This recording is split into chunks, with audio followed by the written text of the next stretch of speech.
Here we go. Soy un fauno. I want room service! I am a Jedi, like my father before me. Ahí tienen su hijo casa pintada. I've seen things you people wouldn't believe. Bienvenidas y bienvenidos al capítulo número 20 de Cineasta en Alquiler. Increíble que llevamos 20 capítulos de esta joda, pero bueno, vamos a hablar de lo que más nos gusta hablar en este platanal, que es de cine. Y pues como estamos en el mes de octubre y como se viene otra versión del clásico literario de Mary Shelley, pues vamos a ahondar en una de sus adaptaciones más particulares, que es Frankenstein de Mary Shelley, película dirigida, producida y protagonizada y coescrita por Sir Kenneth Branagh como el Dr. Victor Frankenstein y con la criatura estelarizada por nada más y por nada menos que el gran Su Majestad Robert De Niro. Pero como en todos los capítulos de este podcast no estoy solo, hoy voy a tener dos invitados muy especiales. El primero es alguien que ya vieron en el capítulo épico de Superman, que ya lo pueden encontrar en nuestras plataformas, que es el guionista Arnold López. Y nuestra segunda invitada muy especial es la escritora Juliette Núñez, que justamente ha escrito una serie de libros que ya les contará más tarde y pues también nos va a ahondar un poco más con unos datos curiosos acerca de la adaptación que se hizo a mediados de los años 90 de este clásico de terror gótico. Así que bienvenidos una vez más a Cineasta en Alquiler y cuéntenme, ¿cuándo fue la primera vez que vieron esta versión de Frankenstein? Hablando de esta Mary Shelley's Frankenstein, ¿no?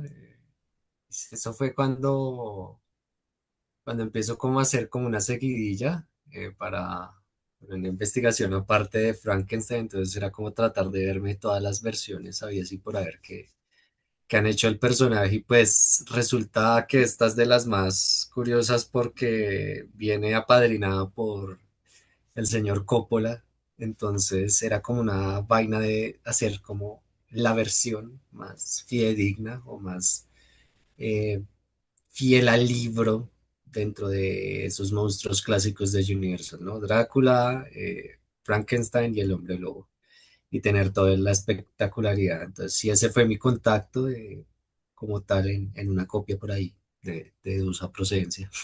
De las piratas. Ah.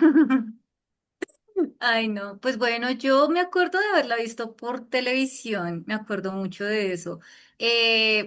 Tal vez estaba en mi adolescencia, medio me acuerdo un poquito, y luego cuando estaba en la universidad, cuando llegamos al tema de lo gótico en la literatura, se hacía mucho este ejercicio de tienes la obra, vamos a compararla con las adaptaciones que han hecho o en teatro o bueno, en las diferentes formas de adaptaciones que tiene. Y precisamente esta es una de las más fidedignas. Normalmente uno piensa en Frankenstein, pues uno se imagina es en el monstruo por allá, el verdecito y pues luego ver esto fue como, uy, la percepción que uno tenía es completamente diferente cuando uno lo compara con el libro, ¿no? Entonces sí, ese fue mi primer acercamiento. Primero desde, digámoslo así, lo normal y luego ya desde lo profesional, ya analizándolo un poquito más a fondo. Por mi parte, creo que la primera vez que la vi, yo ya había visto Drácula de Bram Stoker, porque pues esa película creo que la veo por ahí una o dos veces al año, y Sleepy Hollow, que era otro de esos clásicos de la literatura que se adapta, que fue producido por Francis Ford Coppola. Y, bueno, Wolf también la había visto, creo que fue la primera de ese combo de películas que me vi. Porque, ¿qué pasa? En los 90 sucedió algo muy interesante y es que no hubo una corriente como tal de cine de terror que definiera la década, como en el caso de los 70 eran estas películas que estaban basadas en hechos reales y en exorcismos y en cosas sobrenaturales, pues inspirados en el pánico satánico que tuvo la sociedad en esa década. Y en los 80 pues obviamente tuvimos el subgénero del slasher, que fue el más popular y el más rentable durante los años 80. Pero los 90 fue una época muy interesante porque los grandes maestros no estaban produciendo grandes cosas de terror. Creo que fue la época oscura de Carpenter y pues Cronenberg y David Lynch estaban tratando de explorar otros géneros, pero llegan directores que se podrían decir de prestigio como Jonathan Demme o Francis Ford Coppola y deciden apostar un poco a estos terrenos, lo cual no era muy usual en ellos porque uno estaba acostumbrado a verlos más en dramas y en producciones un poco más documentales. Entonces, en el caso de Frankenstein, pues obviamente se dio luz verde por el gran éxito que tuvo Drácula de Bram Stoker en 1992 y pues si van a adaptar a Drácula, que es el papá de los vampiros, pues hay que adaptar al papá de la ciencia ficción y el terror gótico que es Frankenstein. Inicialmente hubo una tanda de directores que estuvieron opcionados. Entre esos, el mismo Francis Ford Coppola estuvo considerado en algún momento, pero él dijo, no, yo ya me maté mucho la cabeza haciendo Drácula, que alguien más se encargue de esa vaina, yo simplemente me encargo es de producirle y ya. Así que entre los seleccionados quedó Sir Kenneth Branagh, que en esta época pues ya iba muy popularizado por sus adaptaciones de Shakespeare, que pues muchos en su tiempo lo consideraron como uno de los mejores adaptadores de los textos de William Shakespeare del teatro al cine. Algo interesante de esta cinta es que uno de los borradores de guión, una de las versiones que casi estuvo a punto de ser filmada, fue escrita por Frank Darabont, el mismo de Shawshank Redemption, el mismo de Milagros Inesperados o The Green Mile, como lo quieran llamar, y también de la película The Mist, que también fue uno de los co-creadores de la serie The Walking Dead. Y lo que pasó es que Kenneth Branagh, una vez se sumó al proyecto, empezó a cambiar bastantes cosas para adaptarlo más a ese estilo teatral y operático y poco sutil, que si ustedes ya vieron la película pues se darán cuenta de que estamos hablando, y pues si no la han visto, esto es igual de sutil que cualquier película de Baz Luhrmann. Es como si le hubieran dado al director unas cuantas líneas de la vitamina C y se hubiera puesto a leer toda la novela, porque esta adaptación no es sutil, es muy over the top y es casi como una mezcla entre una película y un video musical de Meatloaf dirigido por Michael Bay. Es así de sutil, pero el caso es que a mí personalmente tengo muchos conflictos con esta adaptación de Frankenstein, porque siento que hay muy buenas intenciones, pero el ego de Kenneth Branagh es como su peor enemigo. Sin embargo, cuando Robert De Niro aparece como la criatura, la película toma un giro muy inesperado, se calma un poco y de hecho hay unas escenas muy buenas que son muy sacadas del libro. Entonces, habiendo leído el libro y viendo como estas distintas adaptaciones, porque la primera imagen que uno tiene en la cabeza de Frankenstein es este monstruo verde con la cabeza cuadrada, con los tornillos en el cuello, y mucha gente al ver la adaptación de De Niro o más adelante con la de Penny Dreadful o la de la miniserie de 2004 o incluso la que saldrá ahorita con Jacob Elordi como la criatura que tiene el cabello largo y que es un ser que no parece tan monstruoso de cierta forma, pues choca con muchas personas porque el imaginario está en el icónico, la icónica actuación de Boris Karloff. Así que para ustedes, yo sé que a Arnold le gusta mucho esta peli y quisiera saber, quiero que me argumenten el por qué. ¿Por qué creen que es una buena película y por qué es una digna adaptación del libro?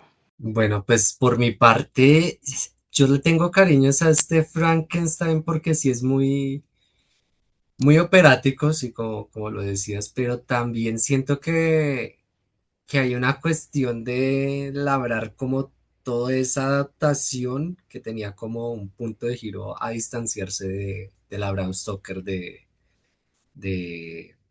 de Coppola, ¿no? Porque pues digamos que esa se volvió como el referente total y hay que tener en cuenta que ambas novelas, tanto Frankenstein como Drácula, son novelas que nacen es a partir de la narración de hechos, ¿sí? No es una narración de un autor como tal, sino son múltiples, entonces son los recortes de periódicos, son las bitácoras del barco, son tal cosa, ¿sí? Que incluso Frankenstein empieza así, con la bitácora de que están en la Antártica y tal cosa, que es la misma forma en la que empieza esta peli. Y entonces se vuelve todo un racordo enorme el saber qué es lo que sucede. Mm, hay algo muy curioso con esta que si logra distanciarse, yo creo que logra como dar su propia voz, porque claro, es Coppola. Era como toda esta maquinaria de la imaginario, ¿no? De Drácula y teníamos a Gary Oldman. Y luego traer a Frankenstein es como, uy, ok, ¿cómo lo humanizamos, no? También, que bien decías, veníamos entonces de Boris Karloff, también veníamos de las versiones de Hammer que eran un poco más hardcore, venimos también de, incluso de las primeras adaptaciones que se hacen en el cine, es Frankenstein 1903, por orden de el querido Thomas Edison, ¿sí? Entonces, hay toda una cuestión ahí de cómo avanzar con una historia que quizá no se ha dado y pues aquí empiezan como a darle ese vínculo humanista. Yo creo que la película, bien como lo dices, se eleva como otro punto que quizás no lo hace tanto la de Drácula, eh, que es darle esa humanidad al monstruo, ¿no? De pensar que el monstruo también empieza a aprender, que empieza a labrarse, que la logró, fue la novia de Frankenstein en estas secuencias con el ciego, ¿sí? En el 30 y pucha, ahorita se me va, 34, 36. 35 creo que fue. 35 sí, por ahí. Entonces, acá como que siento que sí es una criatura que no solamente es fuerte, sino que también es estratega. Es una criatura que entonces también le duele que lo maltraten y básicamente pues es el vínculo del gótico, ¿no? Es como de yo pa' qué nací y yo no pedí nacer, ¿sí? Es el único que puede decir así y se siente enfrascado en esa, y se siente la tensión a lo largo de la peli de, de un hijo que busca a su padre y simplemente busca ser aceptado y encajar en esa sociedad. Eso es lo que me parece bello de esta peli. Y que cuando es violenta, pues necesita ser violenta, pero en su gran mayoría trata de ser muy, muy Shakespeare, ¿no? Era como también lo que, sabían lo que contrataban. Era como de, estás hablando con el tipo que dirigió todas las adaptaciones más fidedignas de Shakespeare que le duraron 3 horas y media, 3 horas, 2:50, es como de, ¿sabías que contrataba? Sí, era como de ahí un vínculo. Y me parece que tiene como que quizá uno de esos finales como que sí van muy apegados. El resto era como muy moralistas, acá es como que se logra ver al espejo, al espectador. No sé, Julie, que tenga por agregar. No, pues sí, dijiste bastante. Pues voy a traerles datitos curiosos de cómo se hizo el libro y pues comparamos un poquito, ¿no? Porque aparte la historia de la creadora Mary Shelley es súper trágica. O sea, cuando, digamos, yo en la universidad, cuando estábamos hablando un poquito de Frankenstein y cuando estábamos haciendo como esta doble mirada del lenguaje cinematográfico y pues lenguaje literario, muchas veces nos decían, ok, también es importante poner en contexto, pues, quién lo hizo y por qué lo hizo. No, la historia de esa mujer es lo más trágico de este mundo.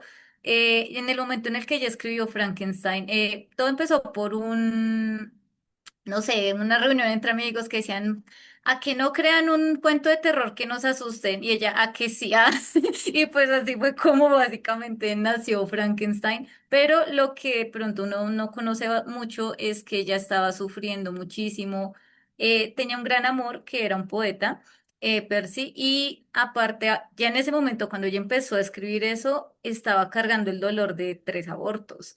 Eh, bueno, ya tenía dos, se le había muerto uno de los hijos porque alcanzó a nacer prematuro, pero murió. Entonces, eso que tú estabas diciendo de la búsqueda del padre, yo siento que ella mandó todo ese dolor de decir, no pude ser madre, mis hijos se me están muriendo, no pude, lo mandó a Frankenstein, totalmente, porque aparte también ella veía en cierta manera, pues como sus pobres hijos que nunca llegaron terminaban siendo como monstruosos, entre comillas, pues en ese tiempo, digamos que naciera alguien prematuro ya era algo lo más terrible que pudiera pasar. Y ella pues manda todo ese dolor ahí. Yo siento que Frankenstein también tiene tanta sensibilidad por lo mismo, porque es ella sacando todo ese dolor, sacando todo eso y tratando de darle voz de pronto a esos hijos que nunca tuvo. Ahora, cuando nos vamos al cine, la primera, como decíamos, era más la espectacularidad del monstruo, ¿no? De visualmente cómo es y bueno. Ya después de varias adaptaciones hasta llegar a esta, aquí es donde se vuelve a retomar ese tema del humano, que era lo que tú decías, Y ahí es donde se explora el dolor de el monstruo, porque realmente Frankenstein, pues bueno, yo que ustedes ya lo saben, Frankenstein realmente no es el monstruo, o sea, el monstruo, entre comillas, es el científico, es el padre cobarde que nunca quiso aceptar lo que hizo.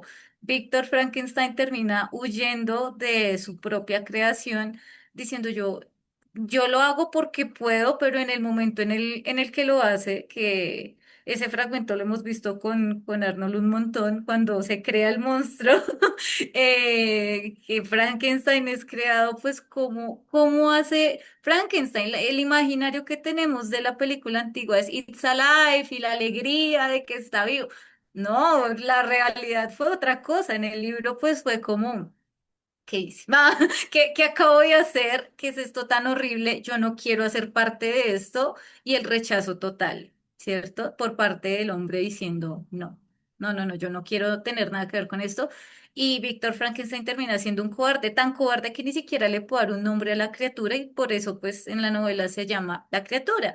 Pues para nosotros, por también la cultura del cine, ya nosotros asociamos Frankenstein con la imagen de la criatura, pero realmente pues... Es la criatura la que ni siquiera ese padre le pudo dar un nombre y él busca por muchos medios ser reconocido, pero ni siquiera puede ser llamado por algo. Es muy triste, es súper trágico y sí, yo creo realmente que toda esa parte sensible y todo ese dolor que pues ella sufrió lo expuso ahí. Y eso, o sea, fue tanto que pudo transmitirse incluso al lenguaje cinematográfico y eso me parece bellísimo. Triste, pero bellísimo también. Porque también está el hecho de que la película es un in media res y pasamos de la secuencia inicial en el barco, donde está esta tripulación básicamente enfrascada alrededor de todo este hielo y encuentran a este casi moribundo Víctor Frankenstein que no sabemos todavía, pero está huyendo de algo. Y luego vamos a esos flashbacks de su juventud en Viena, donde conoce a Elizabeth, que será el amor de su vida, pero también sufre esta pérdida no tanto de su hermano, su hermanito menor que pues sí sobrevivió al parto, pero sí el fallecimiento de su madre. Entonces, digamos que la parte de lo que hace interesante a esta historia y que creo que resuena mucho y que por esa misma razón ha sido tan adaptada, incluso en cosas que no son meramente Frankenstein, pero es el tema de jugar a ser Dios e intentar ver la forma de crear vida.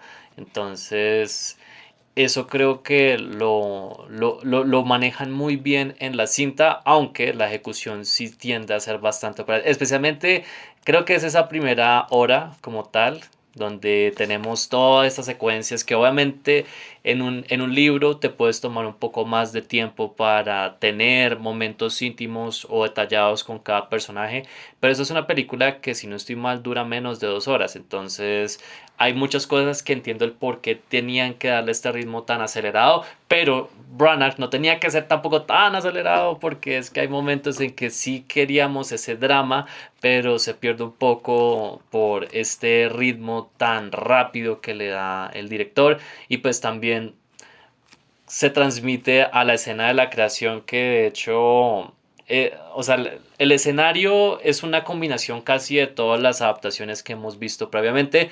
Tiene el elemento de la electricidad, cosa que no está implícita en el libro. Tiene unas cabinas que parecen pues los vientres, los úteros de las madres y líquido que parece líquido amniótico y Kenneth Branagh está básicamente sin camiseta mostrando ese six pack que tenía en ese momento, o sea, eso es como la creación de Frankenstein pero dirigida por Zack Snyder, o sea, solamente le hubiera bastado slow motion y uff, hubiera quedado ahí al pelo. Y curiosamente esta película tiene varios actores de la saga de Harry Potter porque tiene a Sir Kenneth Branagh como Frankenstein, que interpreta a Gilderoy Lockhart en La Cámara Secreta. También está Helena Bonham Carter, que más adelante sería Bellatrix Lestrange. Estaría también John Cleese, que es más conocido por ser uno de los integrantes de Monty Python, uno de los tremendo comediante, pero que también fue Nick casi decapitado.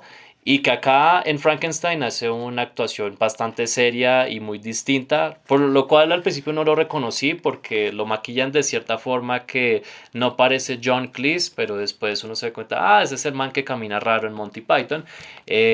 También está Robert Hardy, si no estoy mal, que luego interpretó al ministro de magia en la saga de Harry Potter. Creo que también hay miembros del crew de esa misma franquicia que trabajaron aquí en Frankenstein.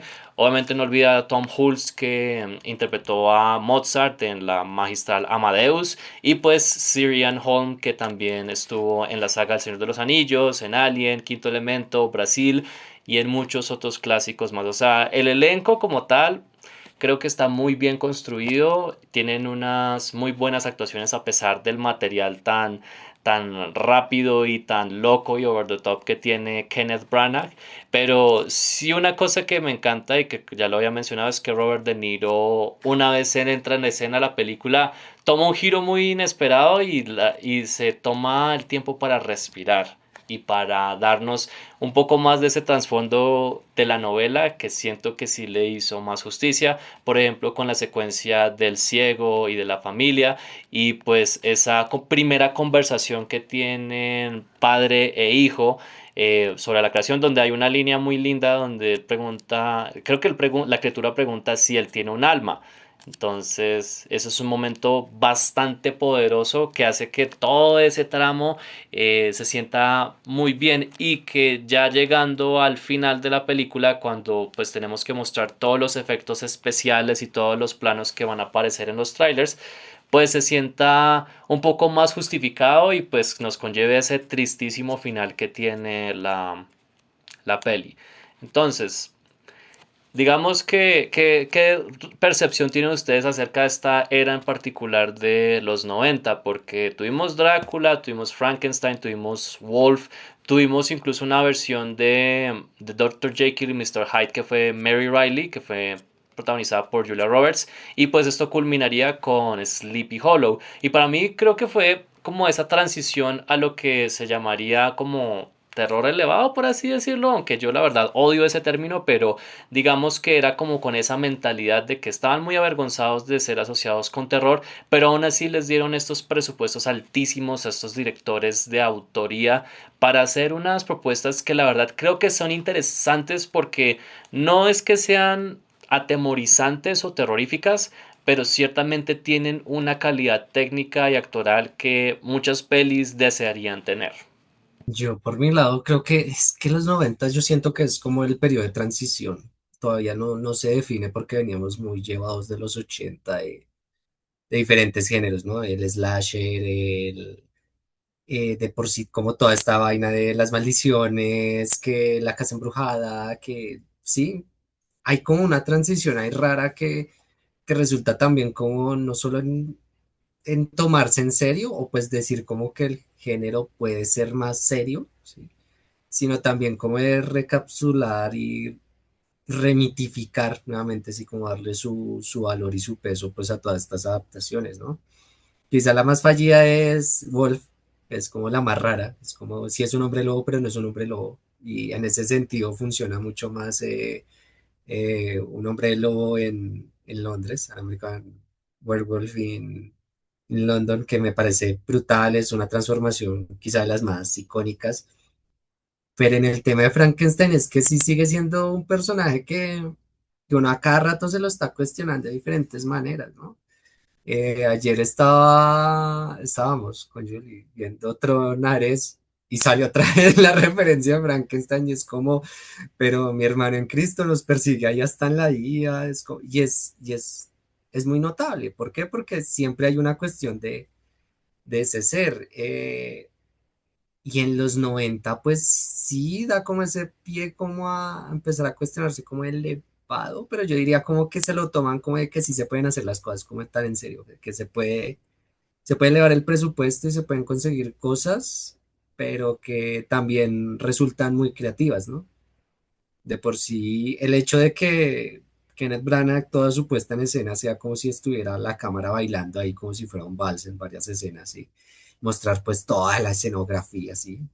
Es una decisión creativa que es como, vean, esto sí se puede hacer, y a la larga pues les beneficia, ¿no? No por nada Drácula y Frankenstein son como de las más nominadas ahí que estuvieron como pegando duro en vestuario, diseño de producción, etcétera, maquillaje. Pero digamos que se pierde quizá un poco ese estilo, sí como que todavía está esa vaina de sí se puede, pero no, y creo que quedaron como la vara quizá un poco alta porque después de ahí pues sí se han hecho reinterpretaciones de los mismos mitos, pero quizá no tan fuertes, ¿no? A espera de Guillermo del Toro que pues tampoco es como que hay como un voz a voz ahí medio raro, es como sí, pero no. Es como la contraria, es como si está rápida, la de Guillermo del Toro es lenta.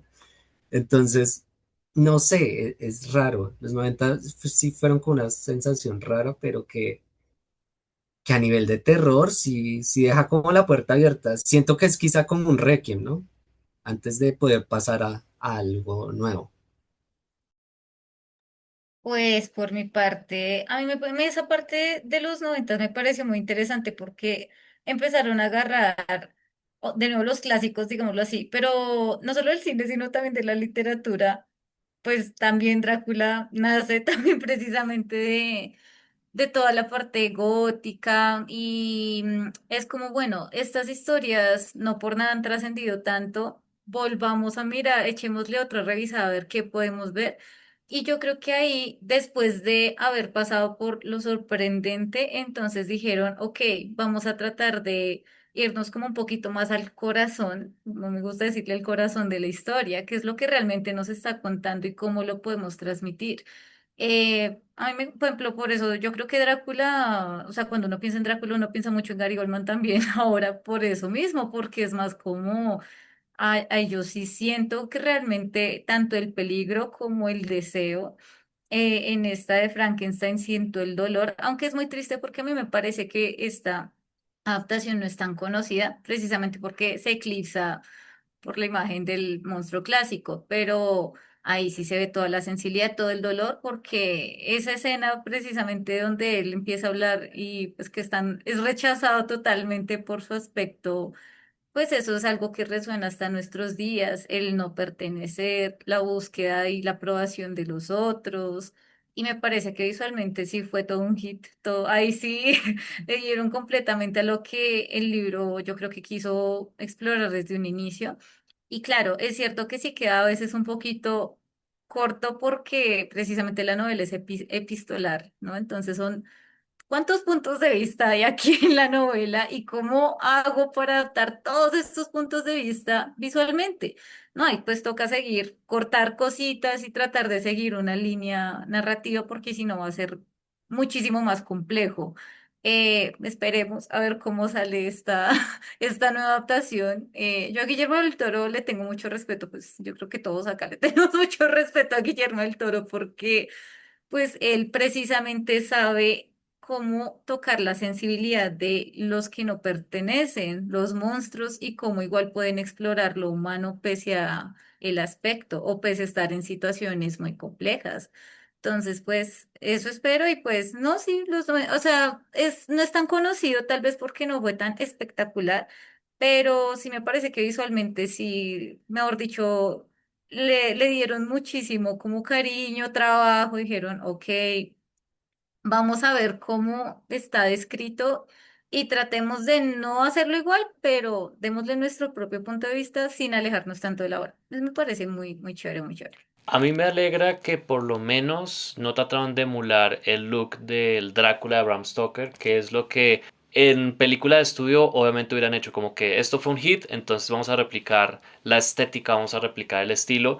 Y al menos, no, aquí son tonos un poco más fríos, pero también naturales, también se usan más locaciones reales, entonces eso también le da una identidad propia y pues no tampoco significa que no vayan a hacer diseños interesantes porque tan solo la mansión Frankenstein parece salida de una pintura y también el diseño de las máquinas que usa Víctor Frankenstein para crear al monstruo. Entonces, quería preguntarles, digamos, por qué para una persona que tal que probablemente no conoce esta versión porque sí esta versión es muy poco conocida para el público en general. ¿Por qué deberían darle el chance a esta versión? Pues para algunos que están más familiarizados con la versión de Boris Karloff, o la de Van Helsing, o la de Penny Dreadful, o la de Hotel Transilvania. O sea, ¿cuál creen que sea ese factor que hace a esta adaptación única en su clase? Yo creo que hay una cosa bien puntual que eso sí se le agradece también a Coppola y a toda la estética de la época, y es que es una película muy orgánica, ¿sí? De que todo el escenario, todo lo que está ahí, yo lo puedo tocar. Se siente que es real, ¿sí? Siento la referencia, siento que es visualmente atrayente y que se permite ser casi que una épica, ¿sí? De ahí su tono, de ahí su ritmo, de allá que, no sé, estos momentos cuando se cruzan en la cueva se siente esto, la vaina más enorme, como si fuera, pues mejor dicho, el nuevo Prometeo, tal cual, pero, pero sobre todo yo creo que es porque Robert De Niro, uno sí, se deja la piel ahí, le da un trasfondo interesante al monstruo, pero también porque va en esa vena de darle un nuevo aire a esa historia, ¿sí? Antes de que llegue pues la versión de Del Toro, ¿no? Que es ultra gótica, es así ya, es el otro extremo, pero esta sí se siente como muy hija de su época. Es una versión que le da como un aire fresco y que le da como nueva luz a nuevas perspectivas, ¿no? De tratar de no ver a Frankenstein como la criatura, sino como un pobre diablo y a su creador como el verdadero monstruo. Creo que eso, y que se ejemplifica muy bien con ese final tan desgarrador, ¿no? Todo lo que acontece ahí. Me parece que eso es como un buen gancho de la peli, que a pesar de que ya tiene sus 30 y... ¿Ya 30 años? ¿Casi 30? Como 31 creo que ya tiene. Sí, porque es del 94 si mal no estoy, sí. Uno de los mejores años en la historia del cine hollywoodense. Tal cual. Entonces, o sea, uno la puede ver hoy en día y uno dice, esto no envejeció. Al igual que Drácula, Bram Stoker, no es una película que envejezca, sino que se mantiene. Es muy práctica y pues todavía tiene como esa filigrana, ¿no? Pues sí, pueden venir otras versiones como Víctor Frankenstein, como I Frankenstein, como Frankenstein contra la momia, como, sí, como todas estas vainas que han salido por ahí en los 2000, pero siento que esta tiene una filigrana como muy de su época, como que está muy enamorada como de su texto, ¿sí? Al igual que Baz Luhrmann se enamoró del Gran Gatsby, esta tiene como esa misma textura y le funciona. Bueno, yo diría que uno por una de las cosas que sí me parecen más impresionantes es la interpretación de De Niro. O sea, pues uno acostumbrado a verlo, no sé, como el chico rudo, como, sí, y pasar ahora a verlo tan vulnerable, tan, no sé, que busca de verdad alguna manera de sentirse parte. Eso es muy hermoso, me parece que esa es una de las razones por las cuales la peli también es tan buena. Dos, porque en términos de adaptación, pues sí, es una de las más fidedignas. Para las personas que hayan leído la novela, pues esta sería un gran complemento, no va a decir un reemplazo, no, es un gran complemento, porque también a veces es muy chévere ver en un lenguaje nuevo, en este caso en el lenguaje del cine, cómo se puede llegar a representar ciertas cosas. Eso también me parece muy, muy, muy, muy chévere. Y tercero, porque me parece que también los temas que tocan en Frankenstein, pese a desde la novela hasta nuestros días, sigue siendo algo relevante. El no pertenecer, el sentirse un paria ante la sociedad, el buscar la aprobación y también cómo, digamos, darse valor a uno mismo. Me parece que todo eso en la película se puede ver bastante y pues sí, pues sí, al final, o sea, pues obviamente sí es bastante triste y todo y pues uno, es como que uno lo ve venir, pero uno realmente no quiere, uno es como por favor no, pero pues a la final pasa y eso también me parece algo muy difícil de hacer, que uno pueda llegar a empatizar después de tener esta percepción de que ay, es un monstruo, pero... tal vez los monstruos seamos nosotros, básicamente un poco eso. Entonces sí, por eso y porque sí, son temas muy relevantes.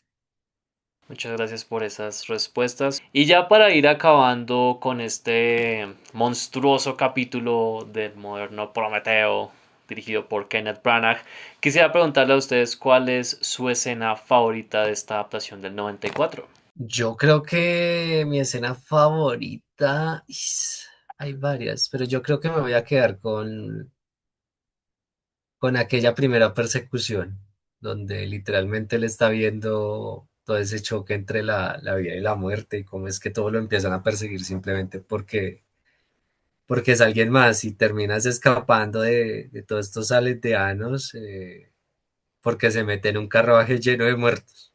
Entonces no lo atrapan es por esa pequeña, pero ya se ve esa magnitud de esa fuerza, ¿no? De ser alguien que está más allá del bien y el mal. Yo creo que me quedo con esa escena. Yo me creo con la creación, me parece increíble. Pues, o sea, ahora que ya nos estaba diciendo un poquito también de lo del líquido y como un poquito esta alusión también al cuerpo femenino, como que ahorita pensándolo yo, ¡oh, por Dios, es cierto! Y no sé, como que me gustó más, pues bueno, con lo que les conté ahorita de ella y todo, dije, no, por Dios, o sea. Esto está todavía mucho más fuerte cuando uno ya empieza como a saber un poquito más, pues yo no sé, probablemente sí, yo creo que ellos también pensaron en eso, como, pues no por nada Mary Shelley, el nombre está también en el título, también está ahí por eso, ¿no? Entonces yo creo que sí, yo me quedo con la creación porque me parece, uno, que rompe con esta imagen que uno tenía anteriormente, y dos, también me gusta porque totalmente te da a entender la culpa que carga en el momento de la creación, bueno, Víctor Frankenstein, y pues la creación de él, que pues también se rompe un poco todo. No, o sea, yo me quedo con esa, me parece que es mi escena favorita. La mía sería la de la cueva, el primer encuentro entre padre e hijo. Creo que es una escena muy potente. Es una escena bastante potente, pero también es muy calmada de cierta forma. Y creo que una de las maneras más interesantes es la manera como la criatura describe cómo mató a William, el hermano de Víctor, que lo describe de una manera que uno en su raciocinio diría, uy, esta es la cosa más cruel que he escuchado, pero para una criatura que es literalmente un niño que no conoce del bien ni del mal y que está explorando el mundo, para él es algo curioso, como cuando un bebé tiene un juguete por primera vez y lo primero que hace es morderlo o destrozarlo. Es algo que no comprende, no tiene una moral como tal porque está justamente aprendiendo. Y pues también es como algo que hay que acotarle a Kenneth Branagh, que es tremendo director de actores, porque se nota aquí que a pesar de que su ego está impregnado en cada fotograma de esta película y que esta fue también la razón por la que se separó de su esposa de ese entonces Emma Thompson, porque tuvo una aventura con Helena Bonham Carter, cosa que se repetiría en El planeta de los simios de Tim Burton, pero eso es otra historia para otro día. El caso es que él le permite al menos a cada uno de sus actores, ya sean principales o secundarios, tener su escena, su momento de brillar. Y por eso es que también me gusta mucho el trabajo de Helena Bonham Carter, porque en esta época ella era como, al igual que Kate Beckinsale, era como la chica que aparecía en los dramas de época. Era como una actriz joven que tenía grandes prospectos, pero uno siempre la veía en adaptaciones ya sea de Jane Austen o adaptaciones teatrales. Pero el hecho de que fuera como esos primeros acercamientos hacia el estilo gótico que luego ella abrazaría con todo el gusto a finales de los 90 y comienzos de los 2000, pues también denota su gran talento y versatilidad como actriz. Y ciertamente la escena cuando ella es recreada como la novia o sea, el maquillaje es bastante brutal y es bastante grotesco y también le añade mucho a la tragedia porque tan solo la manera como ella muere es bastante repulsiva, pero también en contexto de la historia es algo que se entiende el por qué la criatura está haciendo eso y no se siente como violencia gratuita, que es a lo que fácilmente pudo haber caído este tipo de secuencias.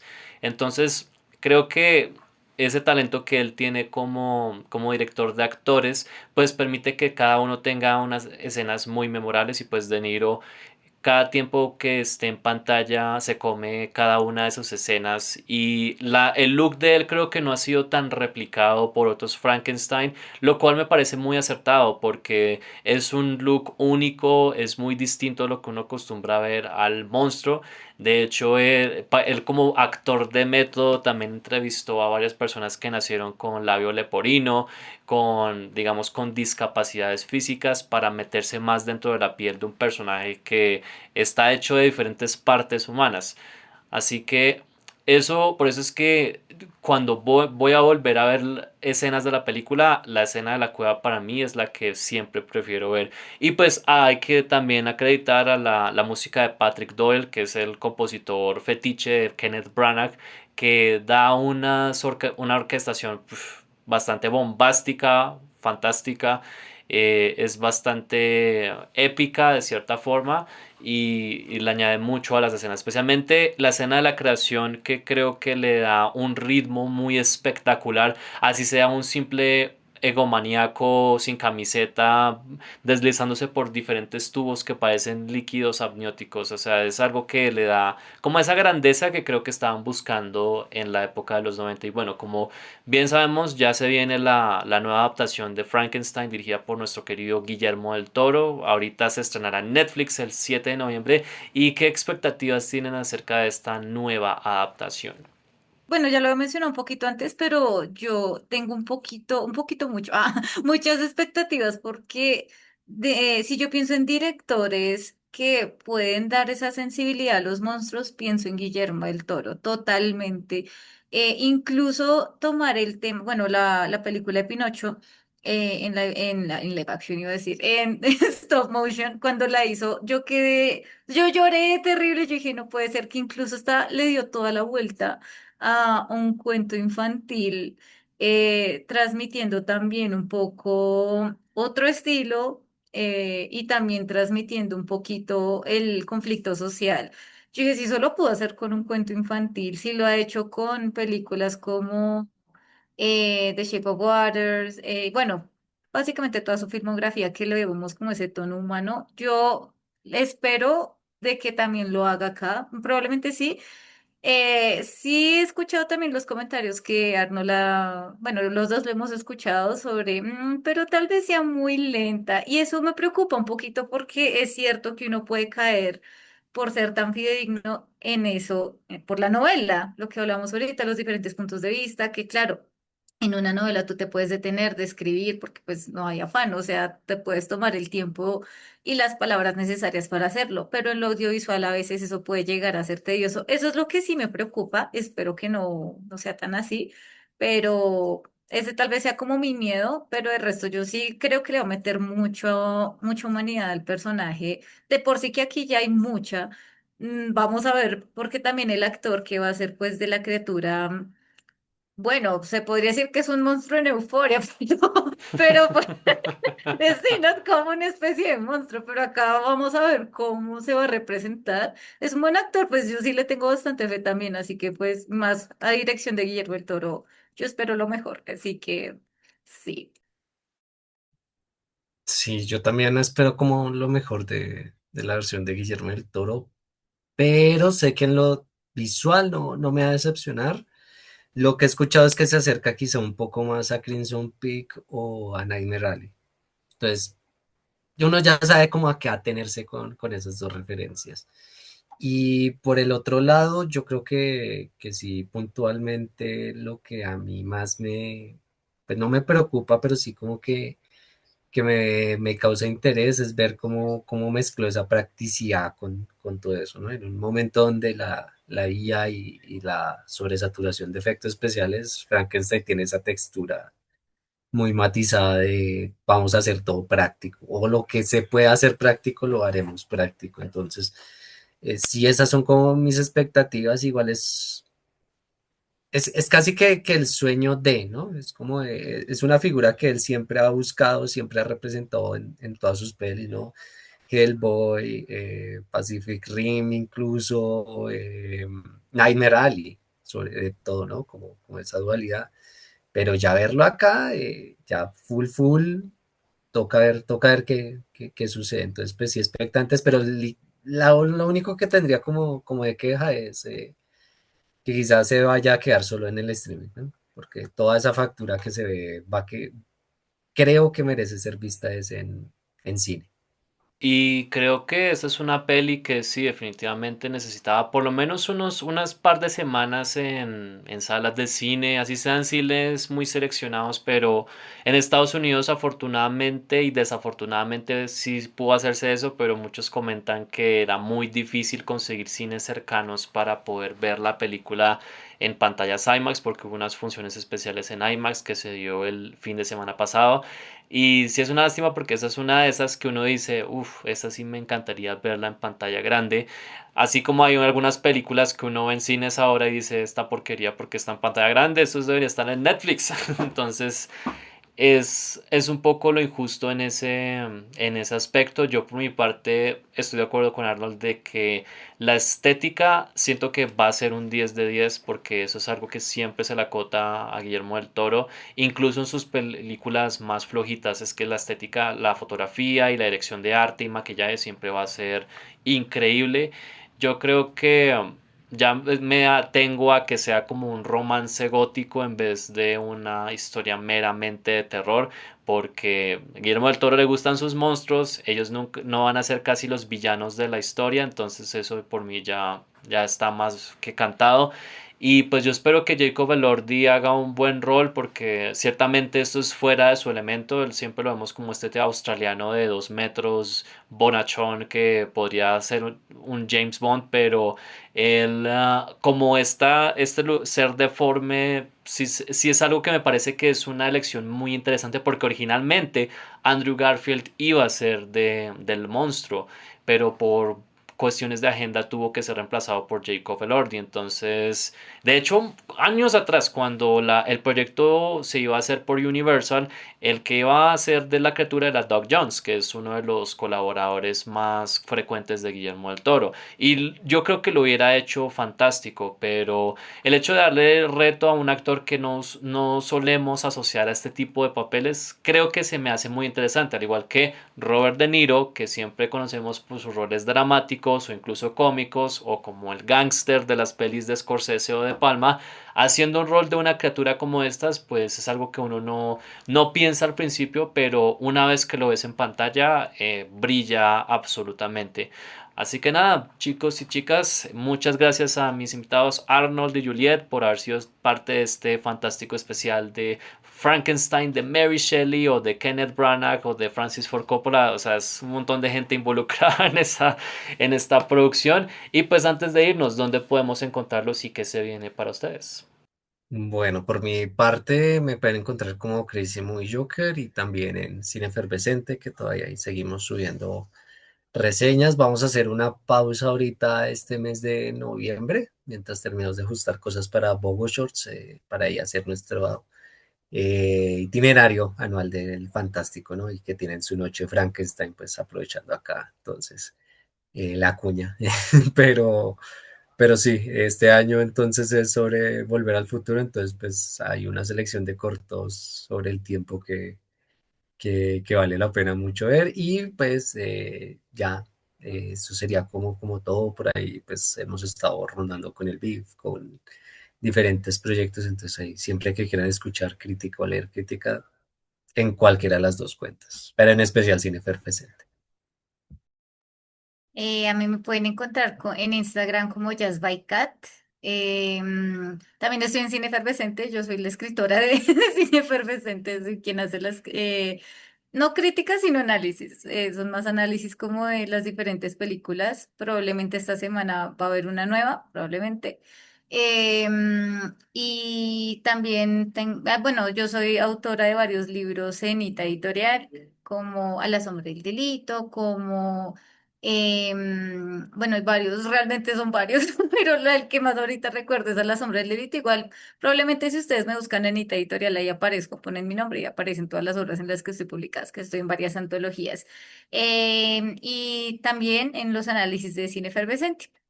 Y a mí me pueden encontrar como J Cárdenas Flix en casi todas mis redes sociales. También me pueden encontrar como cineasta en alquiler. Tenemos un perfil en Instagram también donde pueden encontrar información de estos episodios.